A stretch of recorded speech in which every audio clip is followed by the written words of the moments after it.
Hey guys, welcome back to my channel. আজকের ব্লগটা কিন্তু বিশাল এক্সাইটিং হতে চলেছে। আমরা বেরিয়ে পড়েছি আমাদের মোস্ট অ্যাওয়েটেড ট্রিপ লাভা আর ঋষভের উদ্দেশ্যে। জার্নি শুরু হলো আমাদের সবাইকার প্রিয় বেলাকোবা থেকে। এখন আমরা যাচ্ছি ময়নাগুড়ির দিকে।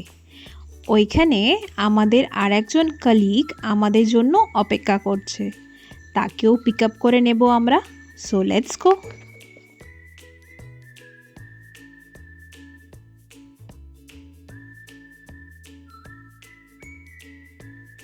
অ্যান্ড ইয়েস, আমাদের টিম এখন ফুল।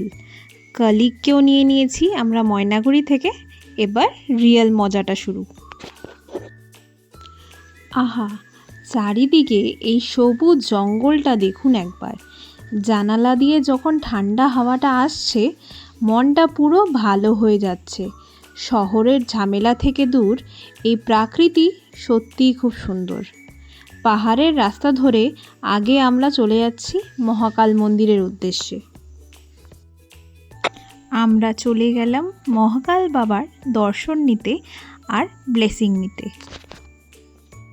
আচ্ছা বন্ধুরা, এবার আপনাদেরকে একটা বিশাল অদ্ভুত জিনিস দেখাই।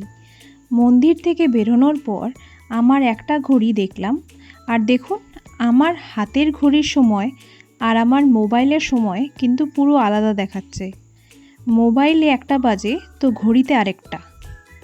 হে ভগবান, মন্দির থেকে একটু দূরে আসতেই দেখুন ঘড়ি আর মোবাইলের টাইম আবার অটোমেটিক ঠিক হয়ে গেল, ঠিক যেমনটা আগে ছিল।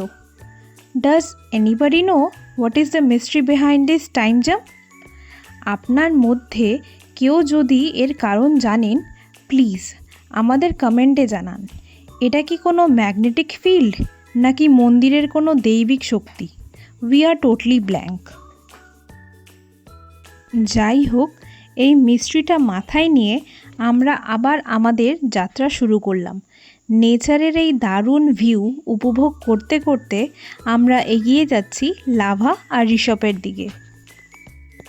পাহাড়ের বাকি অ্যাডভেঞ্চার দেখার জন্য stay tuned for the next blog. ভিডিওটা ভালো লাগলে লাইক, শেয়ার আর সাবস্ক্রাইব করতে ভুলবেন না। Bye bye.